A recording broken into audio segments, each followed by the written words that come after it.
আমাকে অনুরোধ করলেন না মানে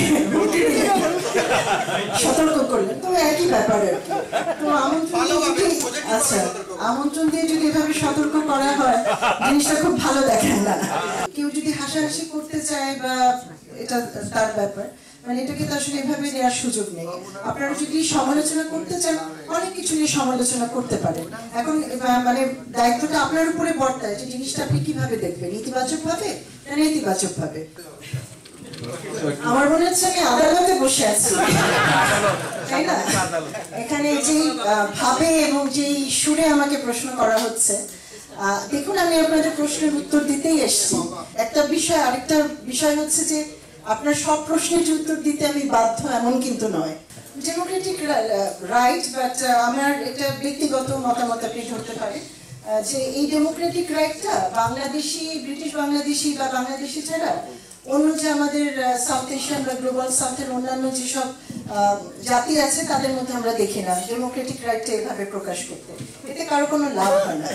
না, আমি বিব্রত বোধ করছি না। আর যেটা আপনারাও বলেছেন যে প্রতিবাদ করা, বিক্ষোভ করা এটা একটা গণতান্ত্রিক অধিকারের পর্যায়ে পড়ে, এটা আমি খুব স্পোর্টিংলি নিয়েছি। এবং যারা আমার ব্যাপারে বিক্ষোভ করতে চান তাদের যদি এতে খুব প্রশমন হয় অবশ্যই তাদেরকে বাধা দেবেন না, তারা খুব প্রকাশ করতে পারে। একটা অনুষ্ঠান করার কথা ছিল, সেটা হয়নি। হতে পারলে ভালো হতো, কিন্তু আমাদের প্রধান উপদেষ্টার অন্যান্য বিভিন্ন রকম অনুষ্ঠান ছিল। সবাই তো আপনাকে দায়ী করছে, এটা আপনার কারণে। অনেক ধন্যবাদ, দায়িত্ব নিয়েছি, কোনো অসুবিধা নেই তাতে। লন্ডন বাংলা প্রেস ক্লাবের আয়োজনে community question time with high commissioner অনুষ্ঠানে নানা জটিল ও কঠিন প্রশ্নের মুখোমুখি হলে এভাবেই হাসি মুখে সব প্রশ্নের জবাব দেন হাই কমিশনার আবিদা ইসলাম। নির্বাচন কমিশন ইতিমধ্যে কাজ করছে, যখন আমাদের নির্দেশনা দেওয়া হবে তখন আমরা সেটা পালন করব। তবে অন্যান্য দেশে যেটা দেখেছি যে হাই কমিশনে সাধারণত ব্যালট বা অন্য কিছু করা হয় এবং সেখানে এসে প্রবাসীরা ভোট দিয়ে যান, সেটা অন্যান্য দেশের ক্ষেত্রে দেখেছি। আমি জানি না বাংলাদেশের ক্ষেত্রে কি ধরনের পদ্ধতি গ্রহণ করা হবে, বা যখনই যেটা গ্রহণ করা হোক আমাদের যখনই জানানো হবে আমরা অবশ্যই আপনাদের অবহিত করব। গত 19 জুন বৃহস্পতিবার লন্ডন এন্টারপ্রাইজ একাডেমি হলে আয়োজিত এই প্রশ্নোত্তর পর্বে ব্রিটেনে নিযুক্ত বাংলাদেশের হাই কমিশনার আবিদা ইসলাম ছাড়াও হাই কমিশনের ঊর্ধ্বতন কয়েকজন কর্মকর্তা অংশ নিয়ে প্রশ্নের জবাব দেন। অনুষ্ঠানের শুরুতে বক্তব্য রাখেন লন্ডন বাংলা প্রেস ক্লাবের সভাপতি মোহাম্মদ জুবায়ের, সাধারণ সম্পাদক তাইসির মাহমুদ এবং হাই কমিশনার আবিদা ইসলাম। এরপর বাংলাদেশি এই কূটনীতিককে ক্লাবের পক্ষ থেকে উপহার ও ফুল দিয়ে উষ্ণ অভ্যর্থনা জানানো হয়। কিন্তু আপনি হয়তো স্বীকার করবেন যে এই ধরনের বিষয়গুলো একটি কিন্তু জটিল আইনি প্রক্রিয়ার মধ্যে দিয়ে যায়, এবং আপনার যারা জমি দখল করে থাকেন তারা বিষয়টি জানেন যে আপনি প্রবাসী, এবং তারা হয়তো সেই সুযোগটা নেয়। এবং আমরা ঘুরে ফিরে দেখেছি যে নিজেদের আত্মীয় স্বজন, বন্ধু বান্ধব এই বিষয়ে সক্রিয় থাকেন। তো আসলে কিছু কিছু আইনি জটিলতা রয়েছে, সেক্ষেত্রে হয়তো ব্যক্তিগত উপস্থিতির আর কোনো অল্টারনেটিভ নেই। বাট আমরা এক্ষেত্রে অনেকটা আমাদের হাই কমিশনের ভূমিকা হচ্ছে পোস্ট অফিসের মতো, আমরা অবহিত করি তাদেরকে, আমরা বারবার পার্সু করার চেষ্টা করি যাতে তারা কোনো কার্যকর উদ্যোগ নেয়।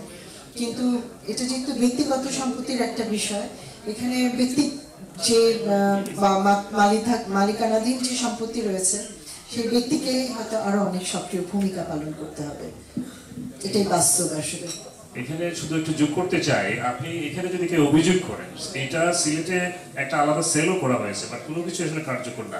আপনারা যদি অ্যাটলিস্ট এটা করেন যে পোস্ট অফিসের ব্যাপারটা আপনাদেরকে কেউ দিল যে আমার এখানে বেদখল হয়ে গেছে পুরো সম্পত্তি এই সেই, আপনারা যদি অ্যাটলিস্ট জবাবটা আনার ব্যবস্থাও করেন যে বাংলাদেশ থেকে এই ডিস্ট্রিক্টের এই ডিসি বা এসপি থেকে আমরা এই জবাব পেয়েছি, তাহলে একটা করসপন্ডেন্সের মধ্যে একটা অ্যাকাউন্টেবিলিটি থাকে। আদারওয়াইজ নাম্বার 10-এ যেভাবে প্রেস স্মারকলিপি দেওয়া হয় এভাবেই থেকে যাবে। প্রায় 2 ঘন্টার প্রশ্নোত্তর পর্বে লন্ডন বাংলা প্রেস ক্লাবের সদস্য, কমিউনিটি নেতা এবং ক্লাবের আজীবন সদস্যরা উপস্থিত থেকে কমিউনিটির গুরুত্বপূর্ণ নানা দিক নিয়ে প্রশ্ন ও মতামত উপস্থাপন করেন।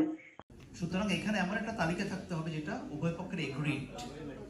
এটা শুধু হাই কমিশন চাইলেই হবে না, বা শুধু অন্য কোনো পলিটিক্যাল পার্টি চাইলেই হবে না। কিন্তু আমি ভেরি গ্রেটফুল যে ওনারা আমাকে সেই ফ্রিডমটা দিয়েছিলেন।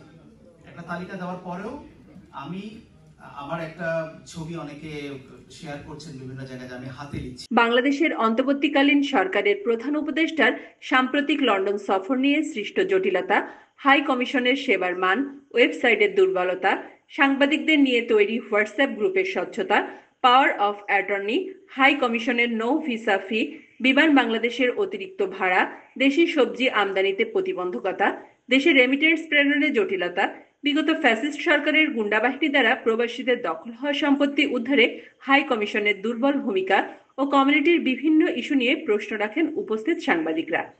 এ সময় বর্তমান অন্তর্বর্তীকালীন সরকারকে বিতর্কিত সরকার বলে একজন সাংবাদিক অভিহিত করলেও সেই মন্তব্যেরও ব্যাখ্যা দেন হাই কমিশনার আবিদা ইসলাম ও প্রেস মিনিস্টার আকবর হোসেন। একজন আপু তার মন্তব্য করেছেন যে অবৈধ সরকার কি বিতর্কিত সরকার। আমার মনে হয় এটা একটা আমি আমার ব্যক্তিগত তরফ থেকে আমি রেসপন্স দিচ্ছি যে বাংলাদেশে ১,৫০০ মানুষ রাস্তায় গুলি খেয়ে মারা গেছে, ২,৫০০-এর বেশি মানুষ আহত হয়েছে। সেই দেশের মানুষ যে সরকারকে ইনস্টল করেছে তাদেরকে যদি বিতর্কিত সরকার বলা হয়, হয়তো আপনার ব্যক্তিগত মতামত থাকতে পারে, আপনি ফ্রি টু এক্সপ্রেস এভরিথিং, কিন্তু বিষয়টা আপনার ভেবে দেখা দরকার যে বিতর্কিত কি সরকার নাকি বিতর্কিত মন্তব্য আপনি করছেন। Thank you. প্রশ্ন উত্তর পর্বে হাই কমিশনার আবিদা ইসলাম একাধিকবার সাংবাদিকদের উদ্দেশ্যে বলেন, মনে রাখতে হবে বাংলাদেশ G7ভুক্ত দেশ নয়, বাংলাদেশ একটি উন্নয়নশীল দেশ। আমরা উন্নয়নশীল একটা দেশ, এটা বুঝতে হবে যে আমাদের সবকিছু বিচারের মতো নয়। আমরা চেষ্টা করছি, আশা করি ভবিষ্যতে এগুলো সমাধান করতে পারবো। কিন্তু আবারও আপনাদের মনে করে দিই, বাংলাদেশ কিন্তু একটা উন্নয়নশীল দেশ, আমরা G7 কান্ট্রি না।